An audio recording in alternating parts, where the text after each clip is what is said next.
Welcome to Mortality Matters, a podcast about conceptual issues in the philosophy of death and the meaning of life. I am your host, Matthew Jernberg.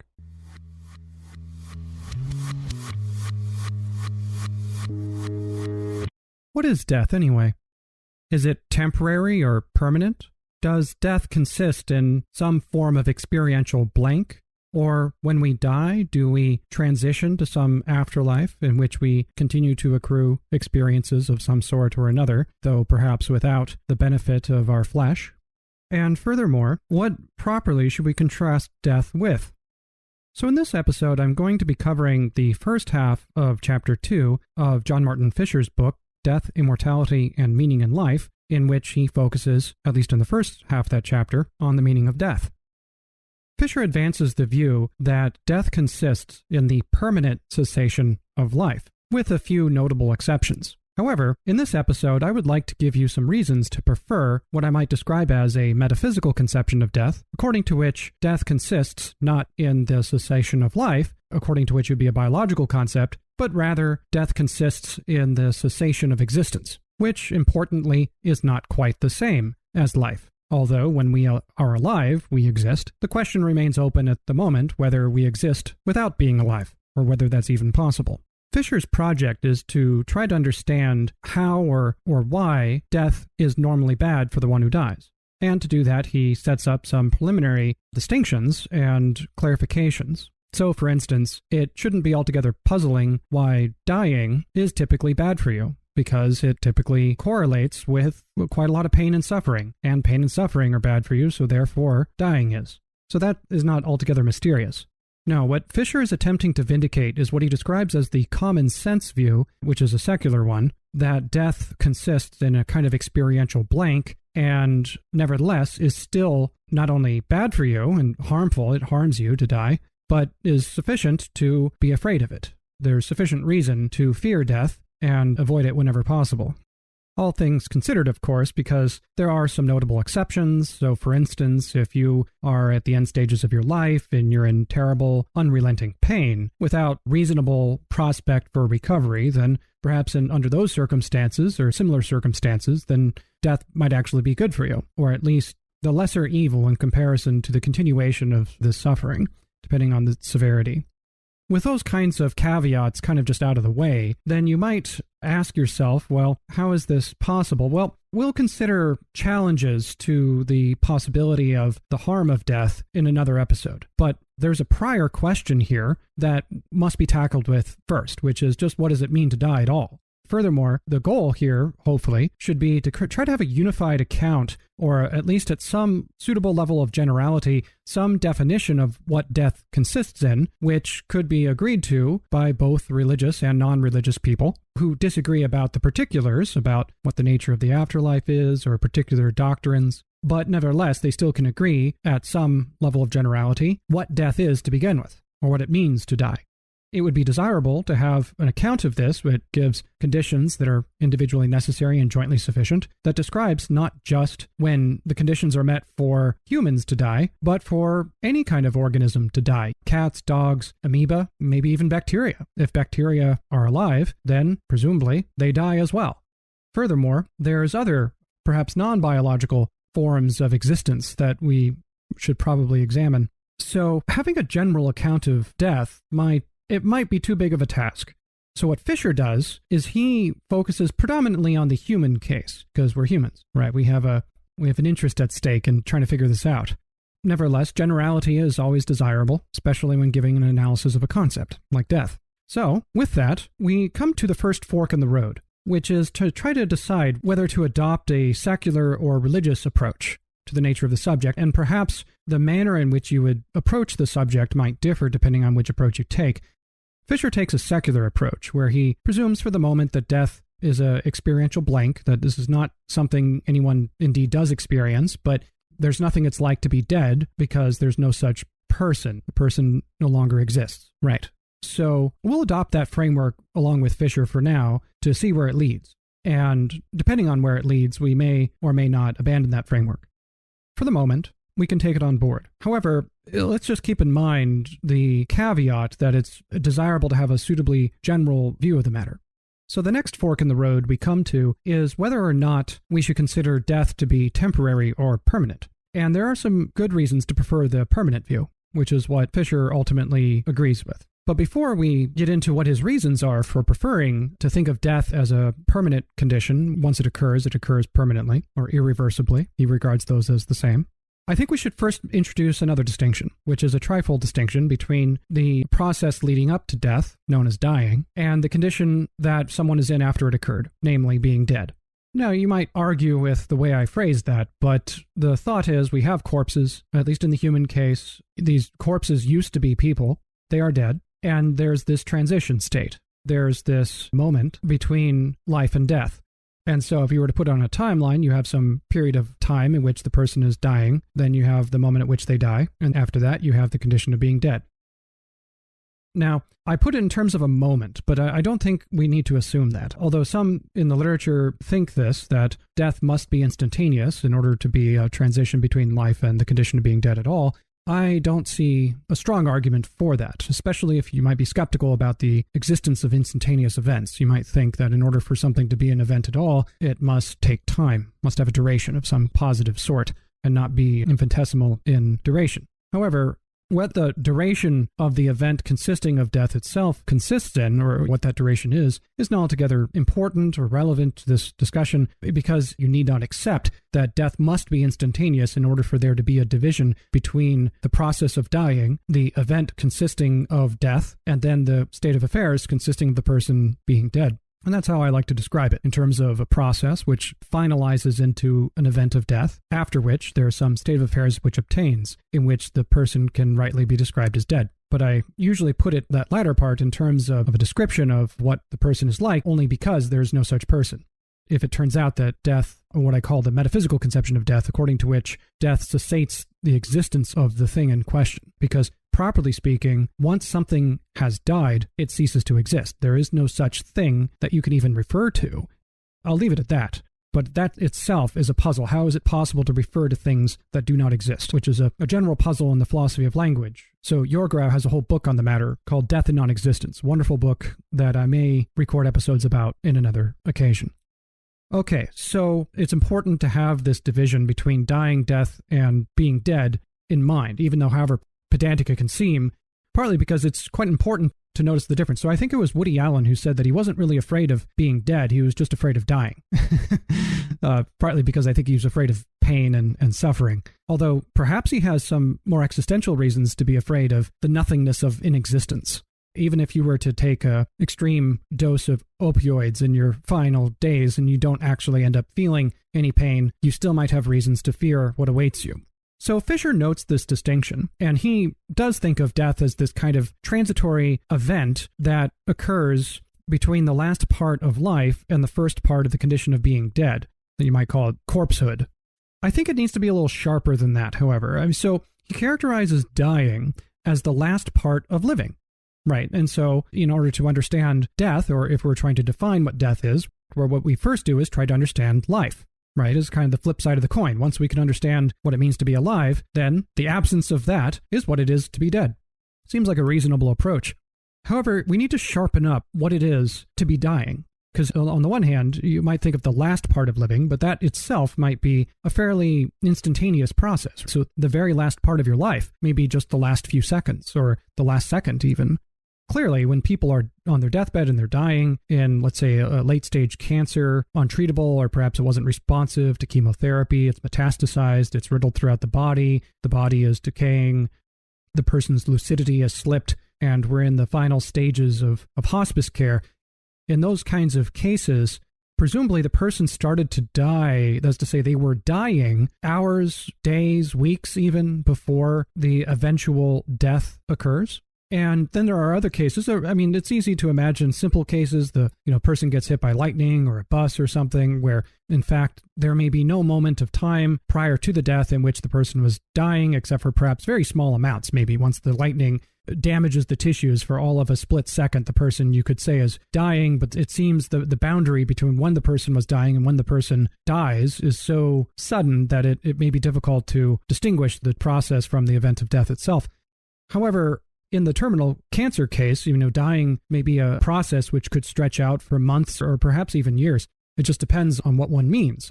The semantics should be taken a little bit seriously here because we're just trying to understand, okay, when do people start to die? On Fischer's characterization, it's too short to say that, it's the last part of your life. Whatever the last part of your life was, that's when you were dying. That's too short. That could be a few seconds or something. It doesn't adequately capture many cases of these chronic yet terminal illnesses that many people in developed nations at least die from, like late-stage cancer. You can also discover something. So you might, for instance, think that you're very optimistic about the chemotherapy upon your diagnosis.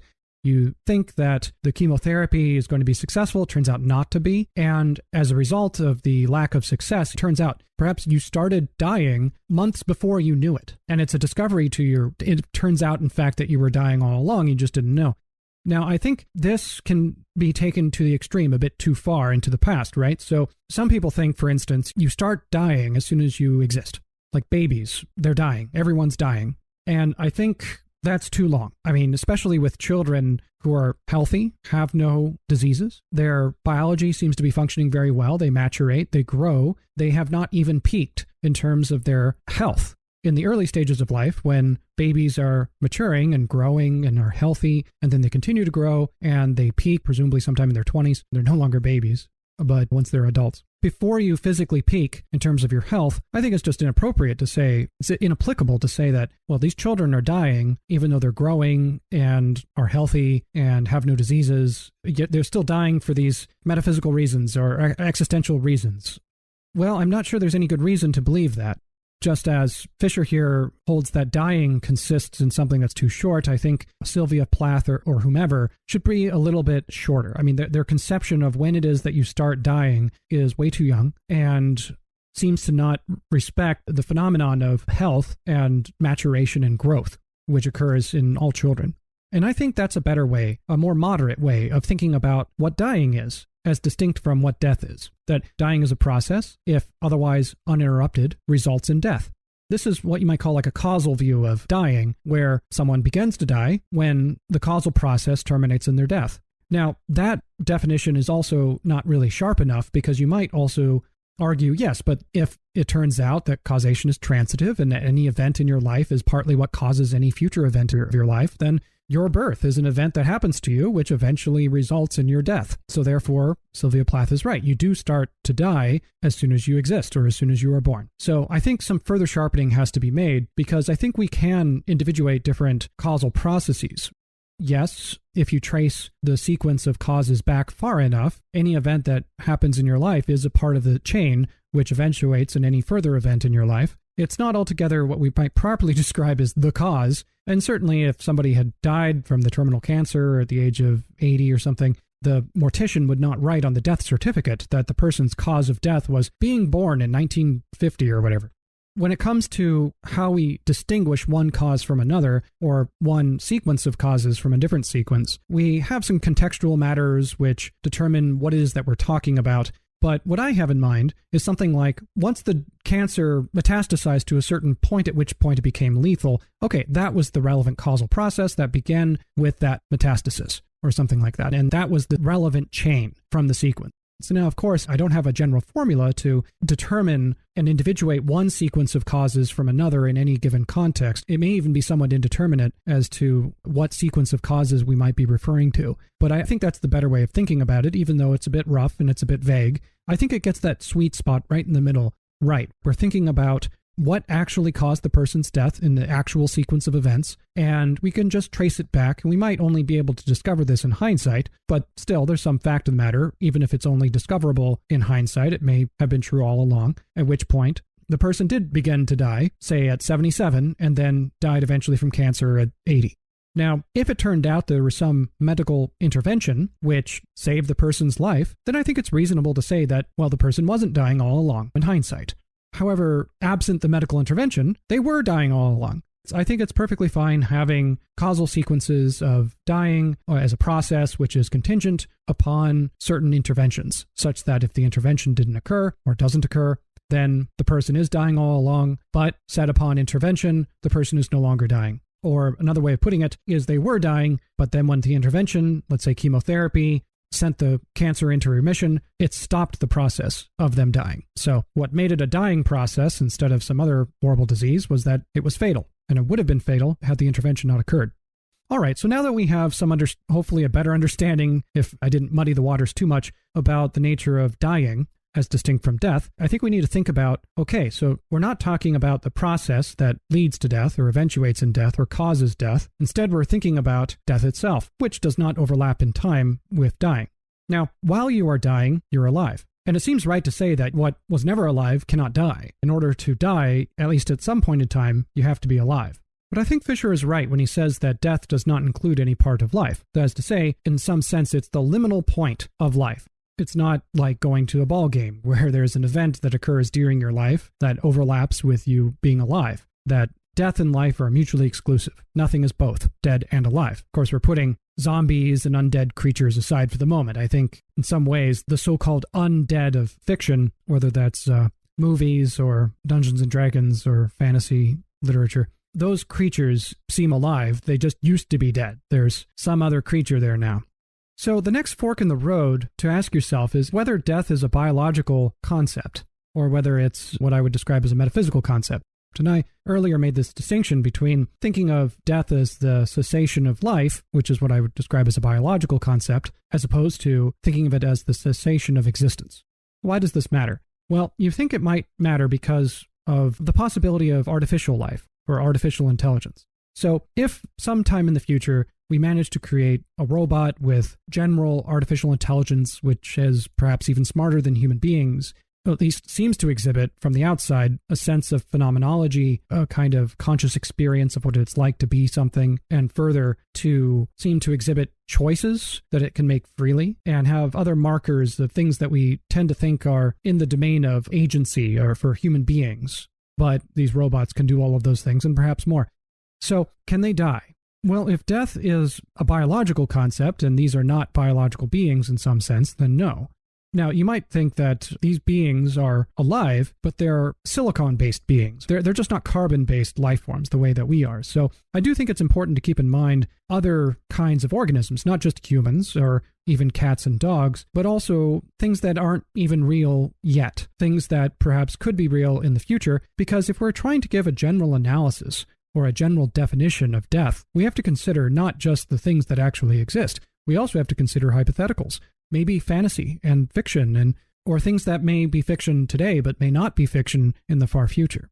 So I think this is one reason to favor what I might describe as my metaphysical approach to thinking about death, where it's the cessation of existence. So an artificially intelligent robot is not alive, and yet when you destroy it, you can make it cease to exist. At some point, you destroy the robot, its functionality can no longer support its artificial intelligence, so that's destroyed, and that destruction consists in killing it. How do you kill it? It ceases to exist. Now, this may not be fully in line with common usage. I think our usage of talking about death and killing is equivocal between thinking of how you might kill a machine versus might kill a human being or animal of some kind. When we describe pulling the plug on a computer, let's say a PC, which is hooked up to a socket. So you pull the plug on it and it kills the computer. Now, that's kind of a metaphorical usage of the word kill, right? To kill is to cause something to die. You're not murdering something, right? It's just a computer. It ceases to function. The cessation of its function consists in it turning off and powering down. But that doesn't kill the thing because you might think it's not alive. And that's the reason, because killing and death are biological concepts. But there's a fundamental difference, though, between just a general computer, which is not a thinking thing, and a general artificial intelligence, which is a thinking thing and does have some capacity for making free choices. Now, we could argue about whether or not it can have free will or whether or not an AI could ever make free choices, or if there's anything it's like to be this thing. Perhaps there isn't. Perhaps it can't make choices freely, and there's further implications which would be interesting. However, if that's the case, then it would be no different in kind than just pulling the plug on a regular PC, at which point you're not really killing the thing when it ceases to exist. But perhaps it's possible. Perhaps it's possible for there to be something it's like to be a artificially intelligent being, at which point having it cease to exist or making it cease to exist arguably would be a way of killing it. And if that's so, that's another reason to prefer death as the cessation of existence and not merely the cessation of life. Now, you might argue, for instance, that, well, it's alive in a different way. And I think I mentioned silicone life. But again, I think that might be stretching the concept of life. And I think it's more plausible to me, at least, to stretch the concept of death than stretching the concept of life. Or at least if you tend to think of being alive as a positive phenomenon where there's certain processes which are necessary for the continuance of one's life, then you might also think of death as a kind of negative condition, as the absence of those processes. At which point, okay, there may be some beings which, well, they're not alive because they don't have a brain that functions or a heartbeat that flows blood, but they nevertheless can die because they cease to exist. So this is where Fischer thinks that, well, life is a biological concept, that what is necessary or sufficient for something to be alive may actually differ. Because when I was mentioning there being a brain or a heart, I was thinking about human beings, right? But you might think about some organisms which don't have hearts or don't have brains and yet are alive, like many bacteria, for instance, are alive. And of course, they have neither. But there may even be some animals you might think of, or plants, definitely, or fungi, which have neither hearts nor brains and yet are alive. So the details matter, but they would differ depending on the different species that we're discussing. What they all have in common? Well, perhaps they all metabolize. That might be one way. They might extract nutrients for growth or to eliminate waste. I'm not entirely sure if we need to actually come up with a list of the essential properties for all and only those things which are alive. In order to at least give a few examples, perhaps this waves a hand a little too much, but this is what Fischer does. He says, at least with human beings, life seems to require the beating of a heart for the circulation of blood and the functioning of a brain to direct metabolism and cellular repair, and so forth. The beating of a heart could cease for a short while, and the person could be resuscitated and still be the same person. That is to say, there was no point in time in which the person died and then was brought back to life. Rather, they continued to live throughout that whole process of their heart stopping, but then coming back. But perhaps there are other vital processes, for instance, the complete lack of function of the brain, which would result in the person's death. And notice also that consciousness is not a necessary condition, right? So there may be certain times in your life where you certainly go to sleep each night, and there's certain forms of consciousness you may or may not have while asleep, but you're certainly not as awake as you are during the day. That's not the kind, I think, that Fischer has in mind, though. I mean, he's thinking about any form of consciousness whatsoever, and perhaps fetuses or perhaps human beings at some times in their lives without the capacity for any form of consciousness, and yet are still alive. It seems as if the times at which you are alive are a superset of the times at which you're conscious, in any form of consciousness, however you specify what that means. I mention that if only because the word consciousness is it's a big word that packs a lot of different distinctions in it. So you might think of the feeling of what it's like to undergo an experience as a kind of consciousness. You're like conscious of the color red when you look at a certain balloon or something. There's also the kind of awareness or self-awareness versus awareness of others or awareness of other things, which is what you might have in mind. There's also certain forms of thinking, which may actually be quite complicated, which are another form of cogitation, you could say. So however we specify the kind of consciousness that we have under consideration, it seems like for any of those different distinctions or for different forms of consciousness, for any human being, there could be some time in that human being's life where that being lacks that form of consciousness and yet is still alive. Furthermore, whichever processes are going on which may be sufficient to keep us alive may not be exactly necessary, at least not at all times and places. So for instance, the beating of your heart. This could, in some people it does stop and they're resuscitated and they're still alive. They didn't die on the table, so to speak. However, there are certain changes you don't survive from. So for instance, when the brain completely ceases to function and is not capable of resuscitation. So it's a permanent dysfunctionality that could correlate with somebody dying. And in fact, that may be what it means to die, although this is sometimes criticized as, so the brain standard of death is one that is utilized for diagnostic purposes in the United States among healthcare practitioners. However, there may be some reasons to doubt it, I'm not sure. But whichever it is, it's one thing to consider which biological phenomenon correlate with death and which constitute what it means to die, or the absence of which, or which constitute what it means to be alive, I might say on the flip side. So to put the point a little bit more clearly, if we think, for instance, brain functionality is both necessary and sufficient in order for human beings to be alive, then the absence of that, presumably, would be what it means to be dead. One problem with that is we have thereby given a definition of death that's peculiar to human beings, or perhaps anything with a brain. And thereby we have only given one example of death for human beings without giving a general account of what it means for anything to die, whether it has a brain or not. So perhaps we should try to generalize a little bit more beyond the particular bodily organs under consideration, whether it's the heart or the lungs or the brain, and consider the cessation of life as such. Now, one mistake we probably shouldn't make is kind of circularity worry. So do we have a good enough understanding of what it means to be alive that does not rely, perhaps implicitly, on a prior conception of death? If we think of life as the continued functioning of an organism that is not dead yet, then that last part, that last caveat, would render the account circular. That is to say, in order to understand when something is alive, we have to rely on some independent understanding of when something is dead. But if in turn, in order to understand what it means for something to be dead, it's the absence of life, thereby we have just gone around in a circle. So that's not very helpful. And I would say something similar about trying to give a characterization of life in terms of metabolism. So if we define metabolism as a chemical process that occurs within a living organism in order to maintain life, well, that on its own terms may work well as a general definition of what it means to metabolize, but it doesn't illuminate what it means to be alive. So if what we mean by life is the going on of a certain form of metabolism, well, we can't thereby define metabolism in the terms of life, or else we would be back to this problem of circularity.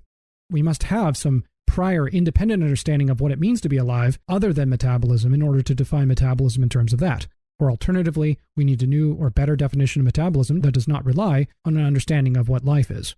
And of course, perhaps there is no general account, but perhaps there's certain characteristic markers which would specify most or almost all things which are alive, even if there could be possible counterexamples. We needn't essentialize the concept of life in order to come up with a general characterization of it. Perhaps writing a prototypical list of corresponding characteristics for those things which are alive would be sufficient for almost all practical purposes. But I don't think that approach, which would reject the notion that there's some essence to life, would be very helpful in trying to understand the nature of death. If only for Fischer's purposes. He wishes to figure out the essence of death. He really thinks that we can essentialize this and that a general definition, given in both necessary and sufficient conditions, is possible. If Fischer is right, and if this is a desirable goal for our theorizing about the nature of death, then this would perhaps give us more reason to think that death is not a biological category. If it turns out that there's no such thing or could be no such thing as the essence of life itself, but there could be for death, then, well, perhaps death is not biological, or has biological implications, but those implications may not be applicable in every possible case. So that was my point about thinking not of the nature of the absence of life or the cessation of life, but rather the absence or cessation of existence, where existence is a metaphysical question with logical implications which goes beyond the scope of mere biology.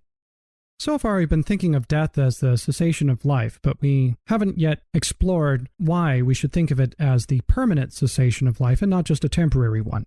So to this end, Fischer considers cases of suspended animation. For example, although he doesn't go into this example, in vitro fertilization, at least some of the time, fertilized eggs are frozen and preserved for later use. So in cases of fertilized eggs which are frozen and preserved, the freezing is a way of preserving it, right? So if it turns out that freezing is just killing that particular organism, which is then resurrected and brought to life later, then I think our attitudes about the matter would change a little bit. However, the thought is that freezing is a way of preserving the life of these things.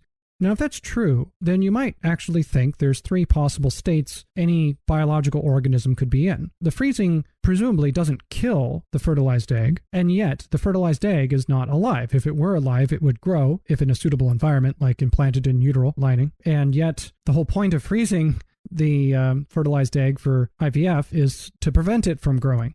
Insofar as its vital processes are temporarily suspended, then it's in a kind of suspended animation. And this state of being in suspended animation means that the embryo is not alive, but it's also not dead. It's in some third condition, which is neither. It's neither alive nor dead. It's its own condition of suspended animation. You might say it has stopped living without dying.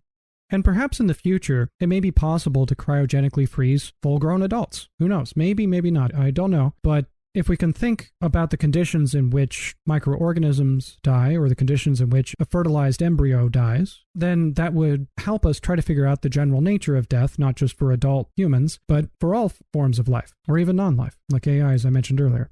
And you might say, coming back to the AI case, you might think that these are beings which are not alive, they're not dead, so perhaps they're in the neither category either. Although I did mention the possibility of thinking of a general artificial intelligent robot or some other being as having a non-carbon-based form of life, but it's still being alive, is perhaps its vital processes just being radically different than biological beings like human beings. So the cases of suspended animation are sort of in their own category here if you buy into this. What reason is there to motivate this view? You could say that there's only two possible states for a being to be in, for it to be alive or dead, and cryogenically freezing something doesn't really preserve it, it actually kills the thing, but then it kills it in such a way that it's brought back to life later. When you unfreeze the fertilized embryo, it resurrects the dead organism. You could say that. In which case, why would you say that? Well, you would say that if you think that death consists in any cessation of life, any whatsoever, even if it's a temporary one. As long as all of the vital processes are suspended, perhaps for some suitable amount of time, that organism has died. And if you're sympathetic with this kind of two-state view, then you would have to say that these cases of suspended animation are not suspension whatsoever or preservation whatsoever. They're just killing, but killing in a way that allows for resurrection.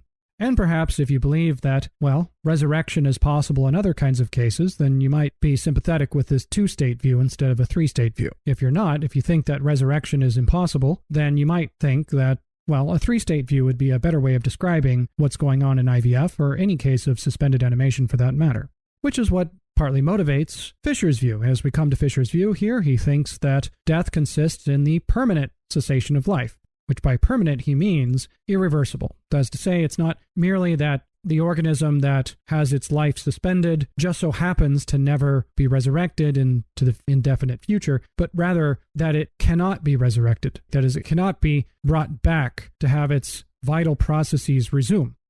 So this is maybe what motivates the three-state view, because the things that are in suspended animation are in that condition only temporarily. Yes, they are no longer alive for some temporary period of time, but then they're brought back, at which point they continue to live. Their life is preserved. That's the thought. So they never die because, well, it's not permanent. But the difference between the cases of a frozen embryo and a case of somebody freezing to death in the Arctic pole is that person who freezes to death is never going to be able to come back alive. So the freezing damages his tissues in such a way that it's irreversible. And the irreversibility of his condition is what made it the case that he died, that his life processes were suspended permanently. His heart stopped, his brain ceased to function, and they were damaged beyond the ability to come back. Whereas that's not the case with the frozen embryos, which freezing them, they're much simpler organisms than a full adult. Well, it doesn't damage them to the point of no return. And because they can return, and in fact do sometimes return, they have not died. Now, you might think this is kind of unusual because in many cases of IVF, you freeze more embryos than you need. Only a few of them actually come back to life. The others are disposed of when no longer needed. But when do the disposed ones actually die? According to Fischer's view, they don't die when they're disposed of. They die when they're frozen. The freezing kills them. Why does the freezing kill them? Well, because it's permanent. Why is it permanent? Because there's no point in time at which they are in the actual sequence of events that carries on into the future. There's no point in time at which the frozen embryos are brought back to life. Only some of them are. So that seems a bit weird, that one and the same type of act, the freezing, kills some but not others depending on what happens in the future. But I think Fischer could possibly respond to this objection by thinking, well, whether a freezing is a killing or not is not contingent on such future events, because in some cases, in fact all the cases of suitable freezings, any one of those embryos could be brought back to life. That is, it's possible. So the freezing is not irreversible, and irreversibility is the marker of killing in this case, or the marker of death. So that's how Fischer could respond to that, but I'm not sure he gets the timing of the killing right, or the timing of the death right. If instead of being disposed of, these embryos are just maintained in that condition, then according to his account, they never actually died. But perhaps he thinks that's not a problem, though. But it is, I think, important to at least identify the timing of the death, especially if what makes it the case that the freezing was a killing or not is entirely dependent on extrinsic matters, on the future, and not what happens simultaneous with the freezing itself. So another problem for Fischer's view of death as a permanent cessation of life is that it seems to conflict with religious conceptions of death. So earlier I mentioned a fork in the road in between taking a secular and a religious approach. And so far we've been thinking about death from a secular approach, which is what Fischer does. Now, instead of thinking of death as or the condition of being dead as a kind of experiential blank, you could think of it instead, or the event consisting of death itself, as a kind of transition into some sort of afterlife, in which you're transitioning out of your biological body into some non-biological form of existence. I'm not really sure what it would be. Well, maybe it depends on the views. So, for instance, if you're reincarnated, then, well, insofar as the reincarnation, if it were, say, instantaneous, then you would still be within the realm of the biological. It just would be a different body. And something may be true for resurrection as well. So if Jesus actually was resurrected, even after some time, you might think that the body that got resurrected might be a different body, even if it was the same Jesus. Why? Because, well, his former body died and then was miraculously brought back to life. Did Jesus maintain the same body? I'm not sure. Depends on what it means for it to be the same body.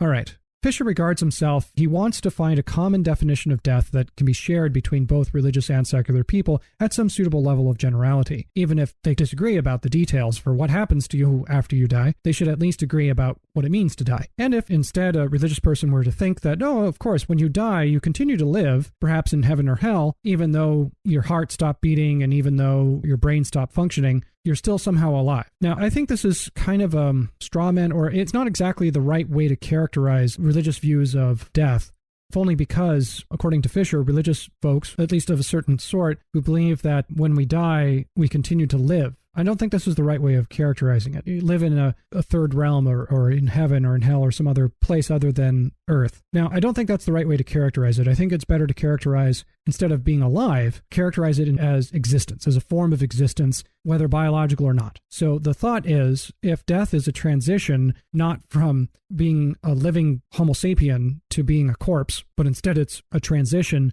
from being a living Homo sapien to some non-physical form of existence, then it seems to me on the religious view, the one who dies persists through the death. That death is a transition, is a kind of change in which that which changes persists through the change. That's not the case for the secular view of death, or at least what I would describe as a metaphysical conception, which is sympathetic to the secular view, which is, if I'm right in that death consists in one's annihilation, that is to say, the cessation of existence, then it's not a transition in which the subject would persist through the change. That which changes would cease to exist by that change, by ipso facto of that very change itself. So the disagreement, I think, between the secular and the religious is whether surviving death is possible. And I think secular people would say no, and religious people would say yes. Now, of course, I know that this thesis, sometimes called the termination thesis, that death makes one cease to exist, or annihilates one, is another way of describing it. This thesis has been disputed by people who are not religious. Fred Feldman, for instance, rejects this thesis, argues that we exist as corpses for some period of time. But I find that those views implausible. They tend to be motivated by linguistic considerations about who are you referring to when you say Sam died. You say, well, Sam still owes me a beer. We made a gentleman's agreement. He lost and he owes me a beer. Who are you speaking about? One way of characterizing that is you're speaking about the past person who was still alive and the implications of the bet, which occurred when the person was alive, into the present.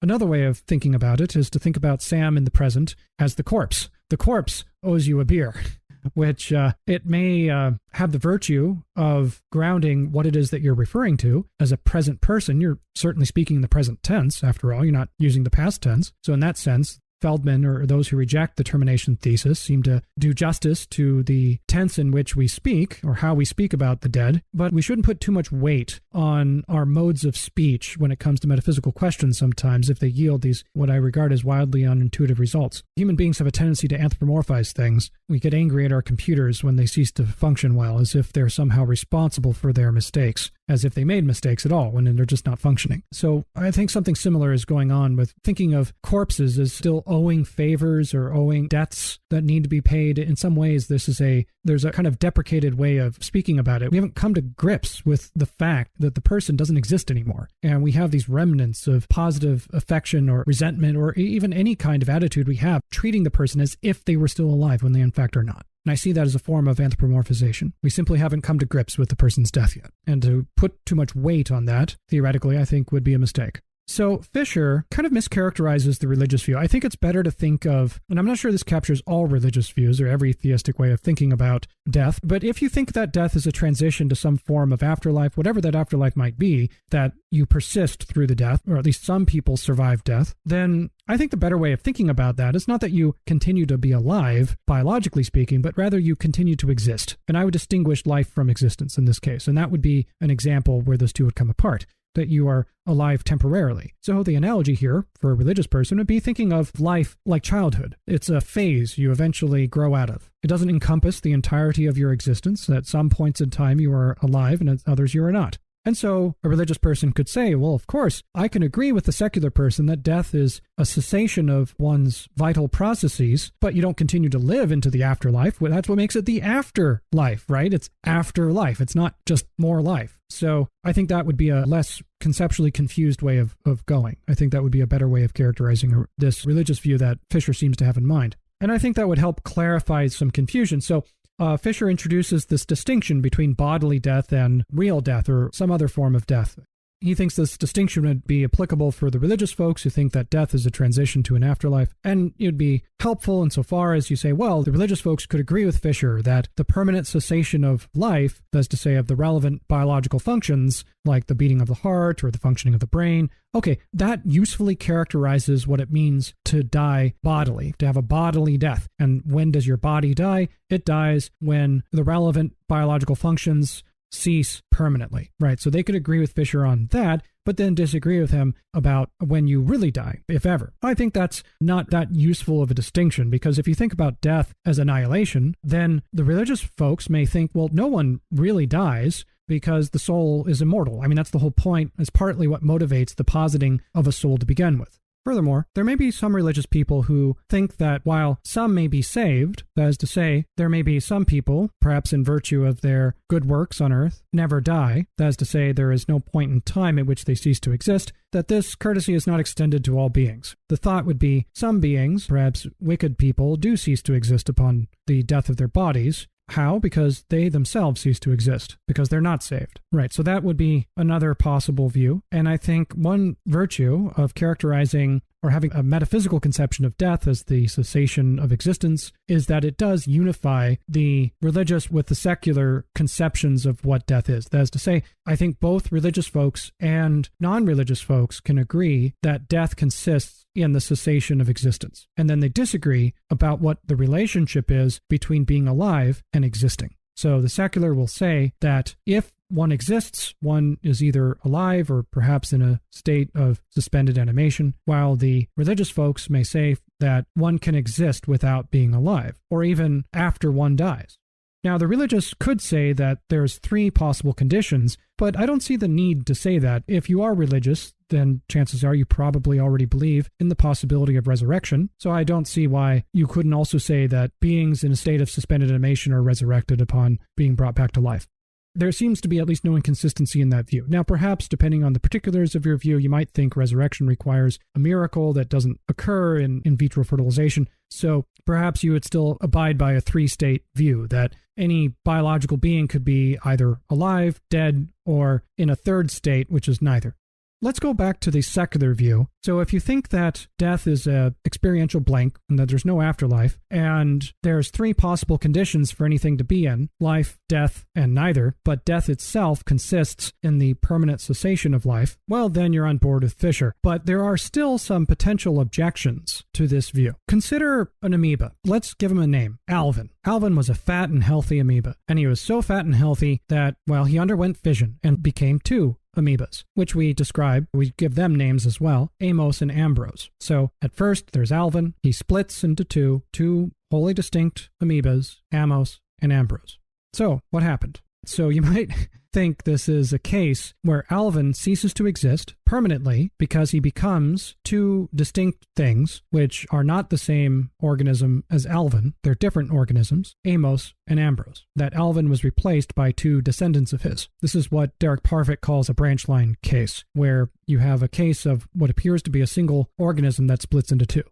How does one become two things? Seems impossible, right? But you might think, well, it's because Alvin died, right? I mean, you might say that, but that's not the lesson Fischer takes away from this. In fact, he thinks Alvin no longer is alive, but he didn't really die either. He just kind of split into two. He was quite healthy. That was one of the descriptions of the case.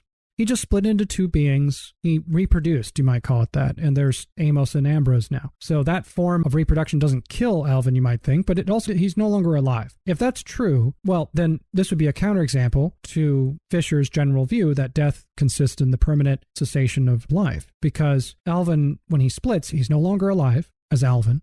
He doesn't die because he splits into two, he undergoes fission, and yet it's also permanent. So Alvin has permanently gone out of existence, permanently ceased to be alive, and yet is not died. Therefore, death cannot be the permanent cessation of life. So that's the thought. That's why this branch line case is a counterexample to Fischer's view. And you could make a very similar case. Instead of one becoming two things, you could have two things becoming one, which you might describe as fusion, where you have, say, Amos and Ambrose were to combine into a fourth amoeba now. I don't know, call it Bob. And Bob is some fourth thing that's not the same as Amos and not the same as Ambrose or Alvin. And yet neither Amos nor Ambrose died, you might think, but instead was fused into a single thing. They're no longer alive, and yet it's permanent, so neither of them died, so it cannot be the permanent cessation of life. Neither Amos nor Ambrose are alive, and that's a permanent condition. Anyway, so you might think of these as deathless exits. Just to confess my view of the matter, I mean, I seem to think, at least intuitively for me, well, this annihilates both of them. We're operating under the presumption here that Alvin ceases to exist when he undergoes fission. That's true, then it seems to me, arguably, that Alvin died. Another possible view that I don't find altogether persuasive, but you might think that Amos and Ambrose were there all along when Alvin existed. But Alvin ceased to exist upon undergoing fission, at which point Amos and Ambrose emerged, so to speak. That's another possible view. There's many possible views to take on the matter. You might think, for instance, that Alvin does continue to exist, but in two different forms. You might think that he's just multiply located. Perhaps part of Alvin is now Amos, and the other part is Ambrose. That's one way of putting it. I think there was a movie which had a very similar premise at the beginning of the movie, The Prestige. In any event, even if Amos and Ambrose were there all along from the beginning of Alvin's life, it wouldn't dispute that this is a potential counterexample to Fischer's view, if only because Alvin ceases to exist upon fission, at least under this way of thinking about it, and Amos and Ambrose don't. So Alvin would have a deathless exit. Of all the different options available to think about Amos and Ambrose, you might think, well, perhaps they just die. But it's definitely worth arguing about and thinking about it as to what you might think, what happens to Alvin in both the fission and the fusion case. So Fischer takes this as an objection significant enough to have to modify his view. So he does kind of what Derek Parfit does when it comes to personal identity. He just makes the view somewhat more complex. And obviously you can't just say, well, death is the permanent cessation of life except in cases of fission or fusion, because it would just seem to be too ad hoc, right? So here's what happens. So Fischer presents this view of death as, oh, it's when you stop living permanently. Okay, that's what it means for your life to cease permanently. Okay, what about these cases of fission and fusion? Okay, well, except for those, right? So that if you just say, well, I don't like your counterexample, so instead I'm just going to make an exception for that, it would seem to be a too ad hoc. We're trying to get a general view of the matter. And as a maneuver, usually it makes most sense to think that we need to reconsider what we think of the nature of death, if these cases are possible. So I suppose you could dispute the possibility of such cases, arguing that, yes, these are grammatically well-formed sentences, but not every grammatically well-formed sentence picks out a genuine possibility, that what's being described is a genuine impossibility. You could say that, for instance. You just need to motivate that response, though, a little bit more to explain why you think it's impossible for some independent reason, hopefully. But what Fischer ends up doing is he says, well, okay, now we can kind of summarize his thoughts into a general account of when something dies. An individual dies if and only if it permanently ceases living and it doesn't become at least one other living being, which is what seems to happen with Alvin. He becomes two living things. I don't think that's the right way of thinking about it, because if Alvin ceases to exist by the fission, then Alvin does not become anything. Alvin just ceases to exist. And furthermore, this additional clause where we say death consists in permanently ceasing to be alive, except when the thing becomes other living beings, it's just redescribing the exceptional clause. And so it's no more or less ad hoc than just writing in the exception into the general definition. So if the first was supposed to be too ad hoc, then this is just as ad hoc and is no better. Fischer also considers the relationship between caterpillars and butterflies. Once the caterpillar enters its cocoon, it goes through a process where it ceases to be alive and then emerges later as a butterfly. And you might think that could also be a deathless exit from life. And you might be right. Once inside the cocoon, caterpillars release enzymes. It dissolves almost all of its body. It turns into basically this like soup, right? There's a certain core of certain specialized cells that don't dissolve in the cocoon, and those persist. And then when the whole soup reconstitutes into a butterfly, it grows wings and carries on. So I think a different way of thinking about the relationship between a caterpillar and a butterfly is we need to reconsider what this organism even is to begin with. Perhaps it's just the specialized group of cells that's the core of what it is. That's maybe one way of thinking about it. But another way of thinking about it is just a phase transition. So it's a more radical example of a phase transition than what we undergo in our childhood when we slowly maturate from children into adults. But in principle, it's just a difference of degree of how much of our bodies radically transform, not really that much of a difference in kind. It's just when we maturate as children through our adolescence, we are undergoing slower transitions of a less radical degree. But it's a kind of phase transition. That is to say, the child that was our past self doesn't die, except in a metaphorical sense. That being is still alive. I mean, it's you. Presuming you're not a child, presuming you're an adult, whoever's listening to this is an adult, then you didn't die when you ceased to be a child. So too, you might think that caterpillars don't die when they become butterflies. Not only do they not die, there's never a point at which they cease to be alive. Their shape changes, their composition changes significantly, but if the cocoon dies, well, no butterfly comes out of it, right? There's a difference between the caterpillars that die in the cocoon and the caterpillars that don't die in the cocoon. And similarly, there's a difference between caterpillars that cease to be alive in the cocoon and those which continue to live, perhaps in a different form. This is a phase transition, not a deathless exit from life. The mistake is to think that what it means to be a caterpillar is of a certain kind of thing, like what it is to be a Homo sapien, what it is to be a dog or a cat or something, instead of thinking of it as a name, as a kind of name of a phase, or like being a child. Children are not a different species than human beings. There's just a phase of life.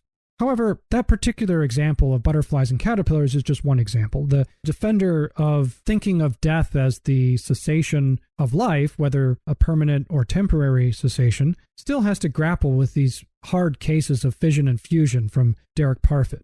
To my mind, it always seemed plausible to me to think that these are temporary deaths. If that's so, then you might think that death is not the permanent cessation, but any cessation. And I think a better way of thinking about what gets cessated is not life, but existence.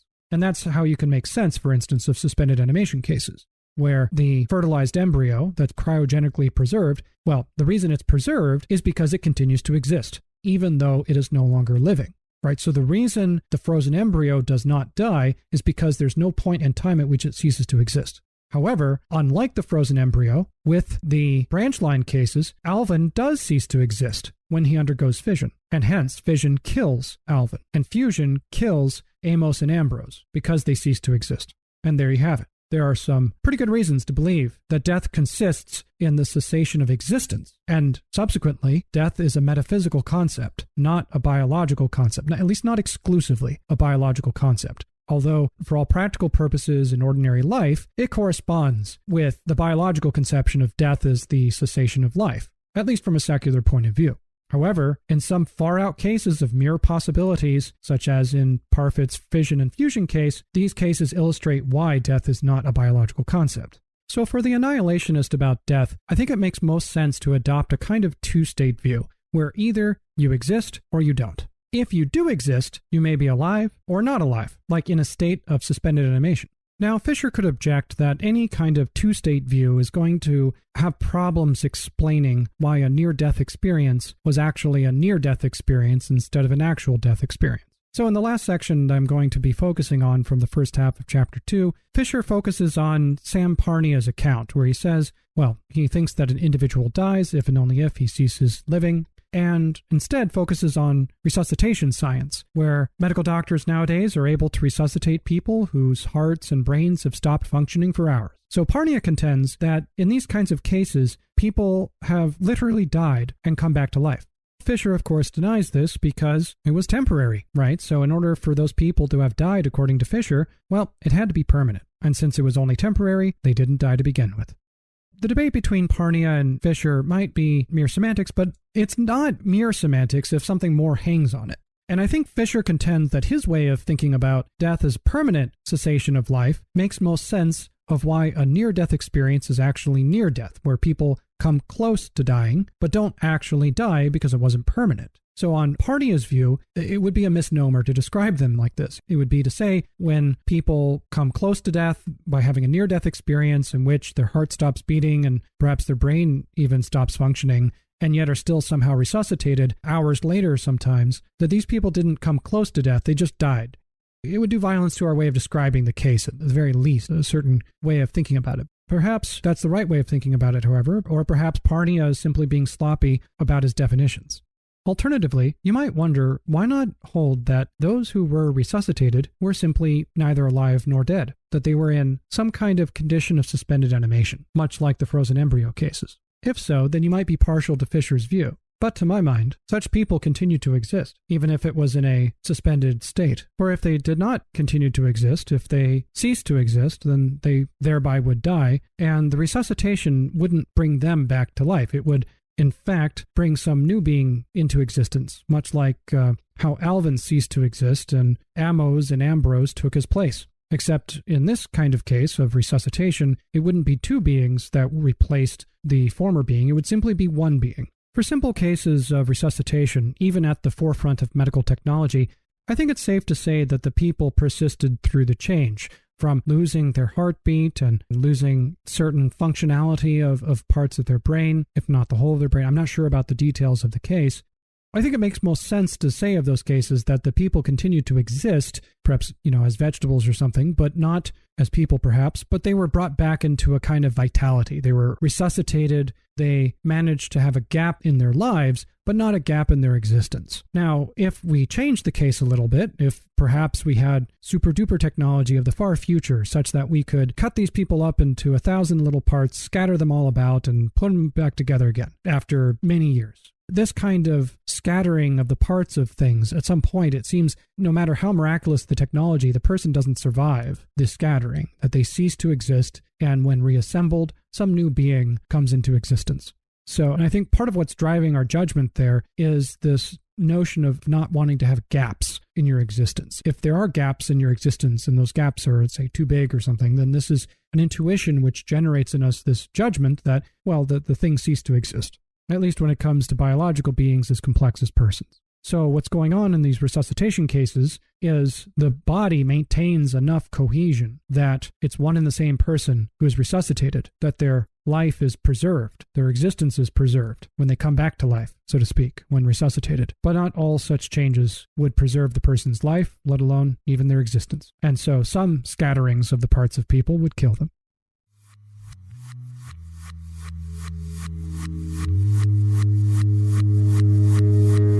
All right, so that concludes my discussion of the first half of Chapter 2 on the meaning of death by John Martin Fischer. Just to quickly summarize, so we covered what Fischer's account was, how he favored a permanent view of death being the permanent cessation of life over a temporary view. However, when faced with the complication of dealing with fission and fusion cases, he tried to complicate his view by simply adding an exception, which I still find too ad hoc. And that's partly what motivates what I consider to be a simpler view, that of annihilation, where you think of death not as the cessation of life, but the cessation of existence. And further, there's no further caveat as to whether such a cessation needs to be permanent or temporary. And now that we have a working definition of death, which has the virtue of being shareable among not just fission and fusion cases, but among any form of being that's alive, that it dies when it ceases to exist, now we can kind of move on to a more evaluative question as to whether death is bad or not, which is the second half of Chapter 2, in which Fischer poses a challenge from Epicurus, that death does not harm the one who dies.